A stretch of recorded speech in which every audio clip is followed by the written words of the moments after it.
बिस्मिल्लाहिर्रहमानिर्रहीम। रिक्रूटमेंट और सिलेक्शन जो है वो दो डिफरेंट कॉन्सेप्ट्स हैं। दो डिफरेंट बट रिलेटेड जो है वो कॉन्सेप्ट्स हैं। हम लोग ऑर्गेनाइजेशन ने एक इंडिविजुअल हायर करना है, तो उस हायरिंग प्रोसेस में ऑर्गेनाइजेशन ये दो एक्टिविटीज़ परफॉर्म करती हैं। या यूँ कह लीजिए कि ऑर्गेनाइजेशंस ने जब इंडिविजुअल को हायर करना होता है तो इन दो स्टेजेस से ऑर्गेनाइजेशन जो है वो गुजरती है। एक एक्टिविटी या स्टेज रिक्रूटमेंट कहलाती है, दूसरी एक्टिविटी या स्टेज जो है वो सिलेक्शन कहलाती है। अगर ऐसे टाइप क्वेश्चन की बात की जाए, एक तो एग्जामिनर डेफिनेशन लेवल पे मुझे टेस्ट कर सकता है कि रिक्रूटमेंट से क्या मुराद है, सिलेक्शन से क्या मुराद है। हमें डेफिनेशन लेवल को भी इग्नोर नहीं करना, कुछ भी एग्जामिनर हमसे जो है वो पूछ सकते हैं। सेकंड, एग्जामिनर मेरे से ये पूछ लेता है कि रिक्रूटमेंट और सिलेक्शन में क्या फ़र्क है, आप इसको जो है वो एक्सप्लेन करिए। तो अगर मैं किताब को देखूं तो मुझे किताब में इस डिफरेंस से रेलिवेंट जो है वो कोई कंटेंट जो है वो नज़र नहीं आता। तो मैंने कोशिश की है कि मैं तकरीबन 4 से 5 पॉइंट्स ऐसे हैं जिन पे इन दोनों कॉन्सेप्ट्स को जो है वो डिफरेंशिएट कर सकूं। नो डाउट कि अभी हम लोग इस वीडियो में हम लोग उसको जो है वो इस सेशन में हम लोग उसको डिस्कस नहीं करेंगे। मैंने नोट्स में उनको बना दिए हैं, आप लोग उसके खुद से पढ़ लीजिएगा। वो कोई ऐसी बात नहीं कि जब तक मैं नहीं पढ़ाऊंगा तो आपको समझ नहीं आएगी। वो सेल्फ स्टडी पर्पज़ के लिए भी आप लोग कह सकते हैं। बात का आगाज़ करते हैं फ्रॉम रिक्रूटमेंट से।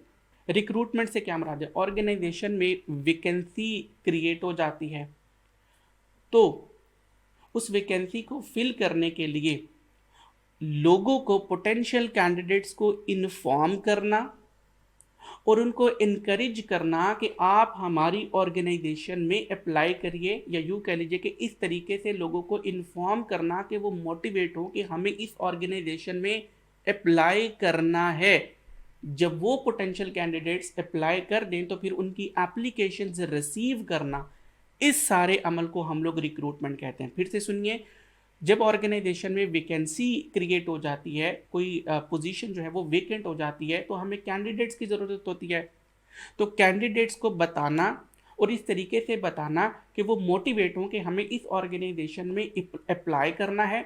तो जब वो कैंडिडेट्स अप्लाई कर दे तो उनकी तरफ से आने वाली एप्लीकेशंस को रिसीव करना, इस सारे अमल को हम लोग रिक्रूटमेंट कहते हैं। अब थोड़ा सा हायरिंग प्रोसेस के बारे में सोचिए, क्या हायरिंग का अमल यहाँ पे आकर के रुक जाता है कि जनाब एप्लीकेशंस रिसीव कर लें बस ख़त्म? नहीं जनाब, उसके बाद हम लोग क्या करते हैं, उन तमाम एप्लीकेशंस की छांटी करते हैं। जो कैंडिडेट्स अपरेंटली हमें सूटेबल नज़र आते हैं उनको हम लोग अलहदा कर लेते हैं और अनसूटेबल कैंडिडेट्स को हम लोग जो है वो स्क्रीन आउट कर देते हैं। जो कैंडिडेट्स हमें सूटेबल नज़र आते हैं उनको फर्दर जो है वो हम लोग कॉल करते हैं कि जनाब आप जो है वो तशरीफ़ लाइए, हम आपसे जो है वो कुछ टेस्ट जो है वो कंडक्ट करना चाहते हैं, आपकी कॉम्पिटेंसीज जो हैं वो हम लोग इवेलुएट करना चाहते हैं। डिफरेंट तरह के हम लोग जो हैं वो टेस्ट पर जो है वो कंडक्ट करते हैं, या ऑर्गेनाइजेशन डिफरेंट तरह के जो है वो टेस्ट कंडक्ट करती हैं। टेस्ट के बाद जो है वो इंटरव्यूज़ जो हैं वो कंडक्ट किए जाते हैं।